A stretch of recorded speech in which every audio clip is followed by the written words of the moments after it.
जय हिंद मित्रांनो, दारिद्र्याच्या बाबतीमध्ये आपण माहिती बघत आहोत. दारिद्र्य आणि बेरोजगारी हा चॅप्टर बघत आहोत. खूप डिटेलमध्ये आपण त्याची माहिती घेतलेली आहे.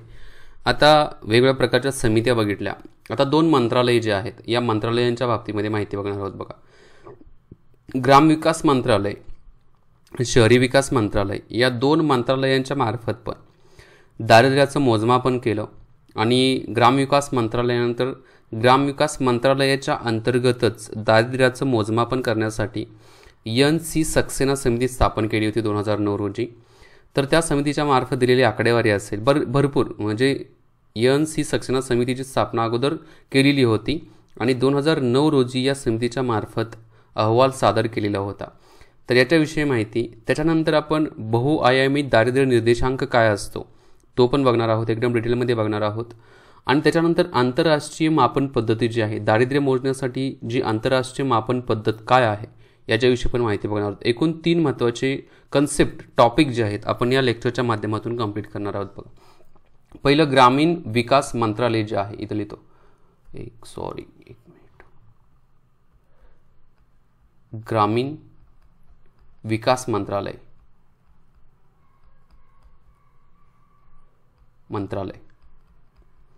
आता ग्रामीण विकास मंत्रालय जे आहे या ग्रामीण विकास मंत्रालयाच्या मार्फत ग्रामीण भागातील जे दारिद्र्य रेषेखालील कुटुंब आहे ते शोधायला सुरुवात केली. बघा, शोधायला सुरुवात केली. आणि याच्यासाठी काय करण्यात आलं त्यांनी, तर एक पॉलिसी धोरण तयार केलं. त्या धोरणाच्या आधारावरती कुटुंबासाठी विविध प्रकारच्या विकासात्मक योजना जर राबवायच्या असतील, म्हणजे काही लोक दारिद्र्य रेषेखाली आहेत, तर ही दारिद्र्य रेषेखाली जी कुटुंब आहेत तर त्या लोकांना आयडेंटिफाय कसं करायचं, मग त्याच्यासाठी सर्वेक्षण करायला सुरुवात केली होती. बघा, 1992 रोजी बघा ग्रामविकास मंत्रालयाच्या मार्फत. आणि त्यांनी निकष काय ठरवला की 11,000 रुपये वार्षिकी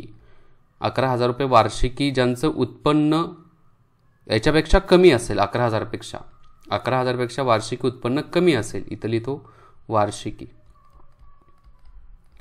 उत्पन्न जर कमी असेल तर त्यावेळेला त्यांना काय म्हटलं जातं, तर ते दारिद्र्य रेषेच्या खाली आहे. म्हणजे दारिद्र्य रेषेची जी पातळी जी आहे ही 11,000 रुपये ठेवण्यात आली.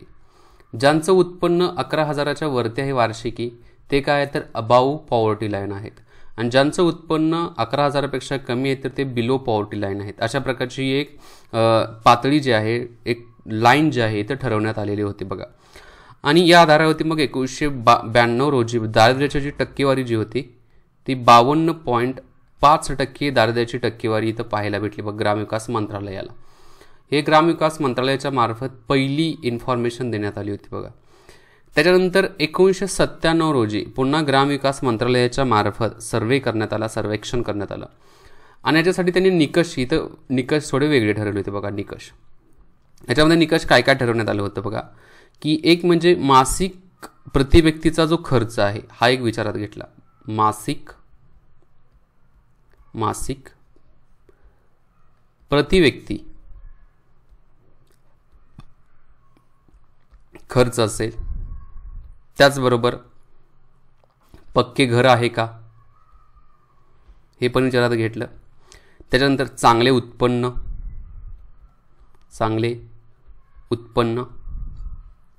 त्याच्यानंतर जमीन, त्याच्यानंतर टिकाऊ वस्तू. ठीक आहे. नेक्स्ट मोठी कृषी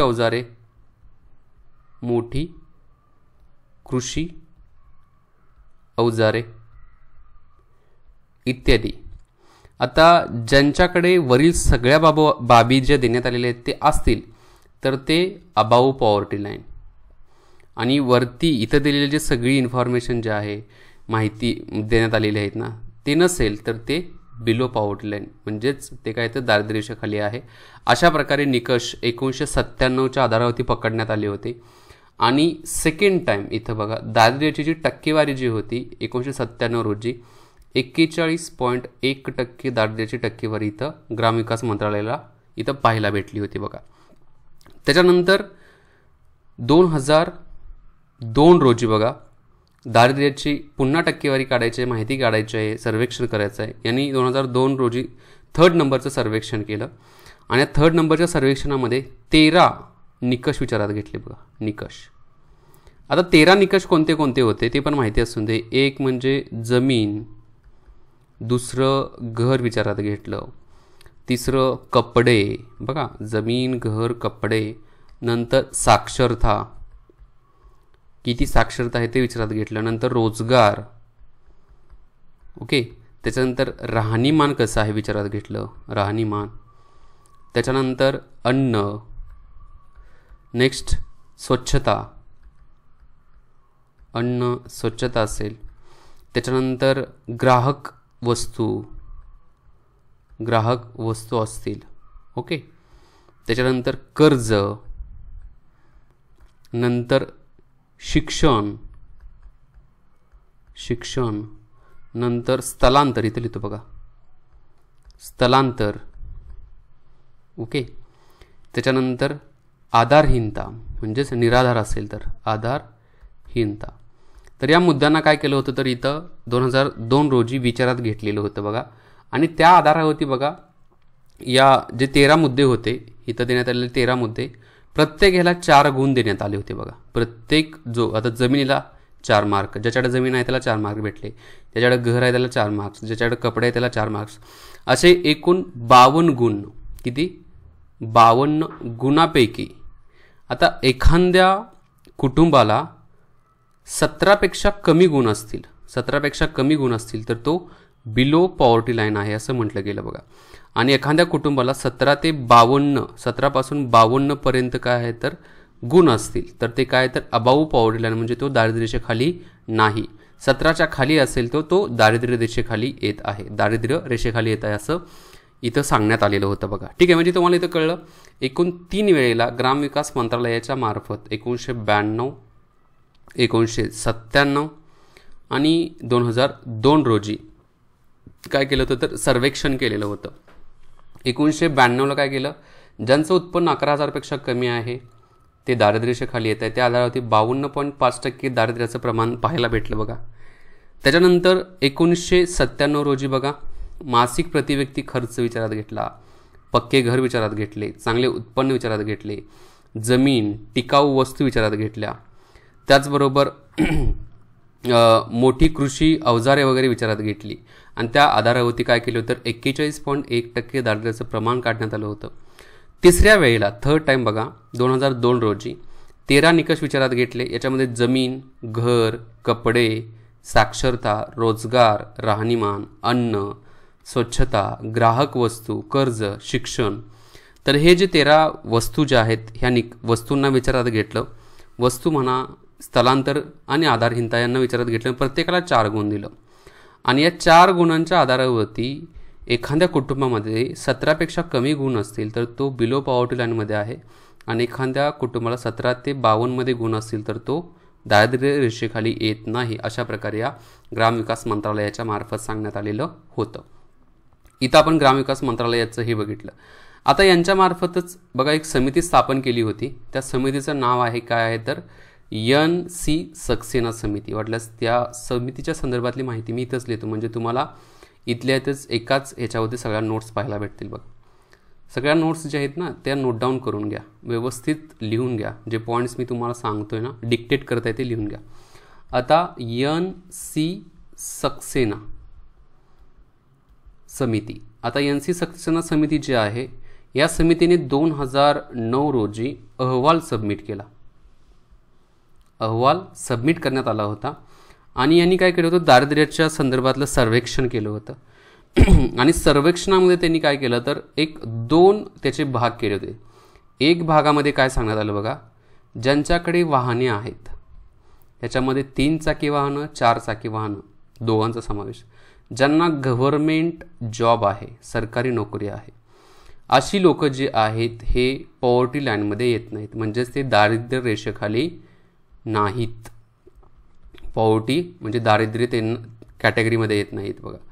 त्याचबरोबर दुसरी कॅटेगरी काय केली बघा, जे विधवा स्त्रिया असतील, त्याचबरोबर काही सीमांत छोटे शेतकरी असतील, शेतमजूर असतील, सीमांत शेतकरी असतील, शेतकरी ठीक आहे असल्यास हे जे आहे ते काय तर पॉवर्टी लाईनमध्ये दारिद्र्याच्या कॅटेगरीमध्ये येत आहेत असं NC सक्सेना समितीच्या मार्फत सांगण्यात आलं होतं बघा. आणि त्या आधारावरतीच बघा त्यांनी काय केलं होतं, दारिद्र्याची टक्केवारी काढली होती. तर दारिद्र्याची टक्केवारी किती होती, तर 50% दारिद्र्य होतं बघा. आणि जी टक्केवारी काढली याच्यामध्ये 50% दारिद्र्याचं प्रमाण इथं पाहायला भेटलेलं होतं बघा. आता इथं जे माहिती देण्यात आलेली ना, या सगळ्यांना काय केलं होतं, एक मार्क्स वगैरे देण्यात आलेले होते बघा. ठीक आहे. तर अशा प्रकारे ग्राम विकास मंत्रालयाच्या बाबतीमध्ये आपण संपूर्ण माहिती बघितली. त्यांनी कशा प्रकारे दारिद्र्याची सर्वेक्षण केलं ते संपूर्ण डिटेल्स आपल्याला इथं पाहायला भेटलेल्या आहेत. नेक्स्ट मंत्रालय जे आहे ते कोणतं आहे, तर शहरी विकास मंत्रालय. शहरी विकास मंत्रालय. आता शहरी विकास मंत्रालयाच्या मार्फत काय काय करण्यात आलं होतं बघा. एक, दारिद्र्य रेषेखालील कुटुंब जे आहे ती शोधायची होती. पहिलं, BPL फॅमिली जे आहेत त्यांना काय करायचं, आपल्याला शोधायचं आहे. दुसरं, आता याच्यासाठी आत्तापर्यंत कुठं सर्वेक्षण केलं होतं का शहरी भागामध्ये दारिद्र्याचं प्रमाण काय आहे का? नो, काही सर्वेक्षण करण्यात आलेलं नाही आहे. म्हणून इथं काय करण्यात आलं, जी 2011 रोजी हशीम समिती होती, हशीम समिती,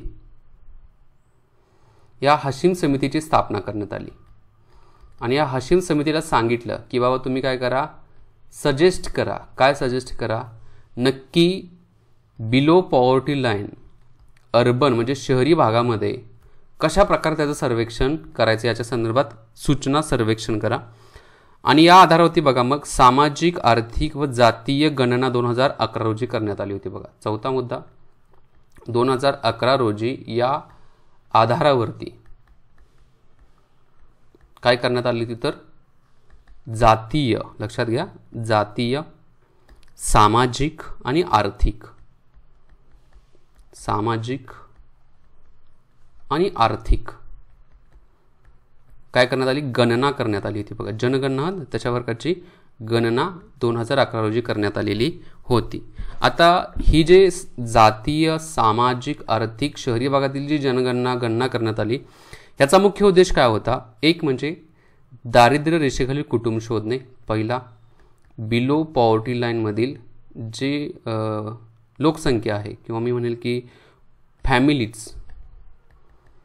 फॅमिलीज शोधणे पहिलं. दुसरं काय सांगण्यात आलेलं बघा याच्यामध्ये, economical, social and caste base काय करायचं, लोकसंख्येची स्थिती समजून घ्यायची आहे. म्हणजे आर्थिकदृष्ट्या लोकसंख्येची स्थिती काय आहे, सामाजिकदृष्ट्या लोकसंख्येची स्थिती काय आहे आणि जातीय लोकसंख्येची स्थिती काय आहे ते समजून घ्यायचं होतं. आणि ही माहिती जी आहे, ही माहिती काय करायची आहे, तर एक ट्रू माहिती जी आहे, खरी माहिती जी आहे, ही खरी माहिती मिळवायची आहे. अशा प्रकारच्या उद्दिष्टानेच काय करण्यात आले होते, तर ग्रामविकास मंत्रालयाच्या मार्फत ही जनगणना किंवा गणना करण्यात आलेली होती. ठीक आहे. एवढंच या शहरी विकास मंत्रालयाच्या बाबतीमध्ये त्यांच्या मार्फत हे करण्यात आलेलं आहे. ठीक आहे. इथे दुसरा मुद्दा आपला संपलेला आहे. आता तिसरा मुद्दा जो आहे तो आहे बहुआयामी दारिद्र्य निर्देशांक. बहुआयामी दारिद्र्य निर्देशांक, मल्टी डायमेन्शनल पॉवर्टी इंडेक्स ह्यालाच आपण आपल्या मराठी भाषेमध्ये काय म्हणतो, बहुआयामी दारिद्र्य निर्देशांक. याच्यावरती पण प्रश्न विचारलेला आहे बघा. आता बहुआयामी दारिद्र्य निर्देशांकामध्ये एक एक मुद्दा काय काय देण्यात आले बघा. याची सुरुवात जी आहे 2010 पासून याची सुरुवात करण्यात आली होती. सर्वेक्षण कोणाच्या मार्फत केलं जातं, तर UNDP united nation development programme आणि त्याचबरोबर Oxford poverty and human development institute, poverty and human development institute, तर यांच्या मार्फत काय केलं जातं, तर हे multi dimensional poverty index J आहे त्याचं सर्वेक्षण केलं जातं बघा. 1997 साली बघा जे मानवी दारिद्र्य निर्देशांक जे आहे, ह्युमन पॉवर्टी इंडेक्स जो आहे याची जागा घेतली बघा. 1997 साली बघा मानवी दारिद्र्य निर्देशांक काढला जात होता. तर या मानवी दारिद्र्य निर्देशांकाची जागा आता कोणी घेतलेली आहे, तर या बहुआयामी दारिद्र्य निर्देशांकाच्या मार्फत घेण्यात आली. लक्षात घ्या, याची जागा मल्टी डायमेन्शनल पॉवर्टी इंडेक्सच्या मार्फत घेण्यात आलेली आहे बघा. ठीक आहे, याची जागा घेतलेली आहे. हा काय होता 1997 पर्यंत होता बघा. ओके, आता याचे निकष काय आहेत? निकष पहिला, आरोग्याच्या बाबतीमध्ये प्रत्येकाला एक पर्सेंटेज, मी म्हणलं की एक भाग देण्यात आले. आरोग्याला 1/3 ह्याला काय करण्यात आलेले तर देण्यात आलेलं आहे. तर 2 नंबरला शिक्षण, आरोग्य शिक्षण आहे, शिक्षणाला पण 1/3 देण्यात आलेलं आहे. नंतर 3rd नंबरला आरोग्य, शिक्षण आणि राहणीमान याला पण काय करण्यात आलं तर 1/3 देण्यात आलेलं आहे बघा. आता आरोग्य जो आहे, बालमृत्यू आणि पोषण आहार याला विचारात घेणं. बालमृत्यू आणि पोषण मान किंवा पोषण आहार, पोषक असा आहार विचारात घेतला गेलेला बघा. नंतर शालेय शिक्षणातील वर्ष आणि शाळेतील उपस्थिती. शिक्षणामध्ये शाळेतील उपस्थिती आणि काय घेतली जाणार, वर्ष, किती वर्ष शाळेमध्ये जात होता तो. आणि राहणीमानामध्ये काय आहे, स्वच्छता, नंतर इंधन, त्याच्यानंतर मालमत्ता, स्वच्छता, इंधन, मालमत्ता, त्याच्यानंतर वीज पुरवठा, इलेक्ट्रिसिटी सप्लाय. ओके, आणि त्याच्यानंतर ड्रिंकिंग वॉटर, पिण्याचे पाणी, आणि सगळ्यात महत्त्वाचं घर, हाऊस. या आधारावरती राहणीमान ठरवलं जात होतं बघा. आता या आधारावरतीच बघा यांनी काय करायला, गुण द्यायला चालू केलं बघा. 0 ते 100 गुण देण्यात आलं बघा. आता 0 म्हणजे काय, तर मल्टी डायमेन्शनल पॉवर्टी इंडेक्स, म्हणजेच 0 म्हणजे दारिद्र्य काय आहे, 0 आहे, दारिद्र्य अजिबात नाही आहे. आणि 100 म्हणजे काय, तर खूप सगळेच काय तर दारिद्र्यामध्ये, पॉवर्टीमध्ये येत आहेत बघा. सगळे काय ते दारिद्र्यमध्ये येत आहेत, तीव्र दारिद्र्य म्हणण्यात आलेले आहे बघा. आणि याला कॅटेगराईज करण्यात आलेलं आहे बघा. म्हणजे 33.33% दारिद्र्य म्हणजे काय म्हटलं जातं, तर याला बहुआयामी गरिबी म्हटलेलं आहे बघा. याला बहुआयामी गरिबी 33.33%. नंतर 20 ते 33.33%च्या आसपास असेल तर त्याला काय म्हटलं जातं, तर त्याला असुरक्षित म्हटलं जातं, असुरक्षित. आणि 50% जास्त असेल तर तीव्र बहुआयामी गरिबी म्हटलं जातं. ठीक आहे, म्हणजे इथं आपल्याला समजलं की या दारिद्र्याच्या निर्देशांकाच्या आधारावरती, बहुआयामी दारिद्र्याच्या निर्देशांकाच्या आधारावरती, जे टक्केवारीच्या आधारावरती दारिद्र्याचं प्रमाण किती आहे काढलं जातं. 0 असतं त्यावेळेला म्हटलं जातं की दारिद्र्याचं प्रमाण इथं 0 आहे, आणि 100 असं म्हणजे सगळेच दारिद्र्याच्या कॅटेगरीमध्ये येत आहेत. 33.33% असेल तर बहुआयामी गरिबी म्हटलं जातं. 20% ते 33.33% असेल तर असुरक्षित म्हणण्यात येतं. आणि 50%पेक्षा जास्त असेल तीव्र बहुआयामी गरिबी त्याला म्हटलं जातं बघा. 2010 पासून काढला जातो. युनायटेड नेशन डेव्हलपमेंट प्रोग्राम असेल, Oxford poverty and human development institute जे आहे यांच्यामार्फत या दोन संस्था एकत्रित त्यांनी काढला जातो. याच्या अगोदर ह्युमन पॉवर्टी इंडेक्स जो आहे हा काढला जात होता 1997 पर्यंत, आणि त्याची जागा आता कोणी घेतलेली तर मल्टी डायमेन्शनल पॉवर्टी इंडेक्स म्हणजेच बहुआयामी दारिद्र्य निर्देशांकाच्या मार्फत घेण्यात आलेली आहे. यांनी काय केलं तर आरोग्यासाठी 1/3, शिक्षण 1/3 आणि राहणीमान 1/3. आरोग्यासाठी बालमृत्यू आणि पोषणमान, नंतर शिक्षणासाठी शाळेतील उपस्थिती आणि शाळेतील किती वर्ष शिकलेला आहे तो विचारात घेतलं. राहणीमानासाठी स्वच्छता, इंधन, मालमत्ता, इलेक्ट्रिसिटी सप्लाय आणि ड्रिंकिंग वॉटर जे आहे, ड्रिंकिंग वॉटर असेल, ड्रिंकिंग म्हणजे वेगळा अर्थ होतो. नंतर हाऊस याला विचारात घेतलं. 0 असणं म्हणजे दारिद्र्याचं प्रमाण 0 आहे, 100 असणं दारिद्र्याचं प्रमाण काय आहे तर 100% दारिद्र्याचं प्रमाण इथं आहे असं म्हटलं गेलेलं आहे बघा. आता भारताची आकडेवारी थोडी आपण बघू. इथंपर्यंत हे पॉईंट्स लिहून घ्या. एक मिनिट मी इथलं मी डिलीट करतो, म्हणजे तुमच्या इथं भारतातील आकडेवारी पण मी मांडतो बघा. थोडी माहिती असून ती भारतातील आकडेवारी काय काय होती ती दारिद्र्याच्या बाबतीमध्ये, बहुआयामी दारिद्र्य निर्देशांकाच्या बाबतीमध्ये. एक इंडियाच्या बाबतीमध्ये, इंडिया 2005 रोजी बहुआयामी दारिद्र्य जे होतं इंडियामध्ये बघा 74.9% होतं. किती होतं? 74.9%.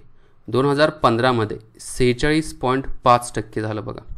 ठीक आहे, म्हणजे जवळजवळ 27 कोटी जनता दारिद्र्यामधून बाहेर पडली बघा. भारतात हा निर्देशांक जाहीर करणारे पहिले राज्य जे होते, फर्स्ट स्टेट की ज्याच्या मार्फत हा बहुआयामी दारिद्र्य निर्देशांक काय केला तर जाहीर केला निर्देशांक, आंध्र प्रदेशने केला होता. आंध्र प्रदेशच्या मार्फत करण्यात आलं होतं. आंध्र प्रदेशमध्ये 21% दारिद्र्याचं प्रमाण होतं बघा त्यावेळेला.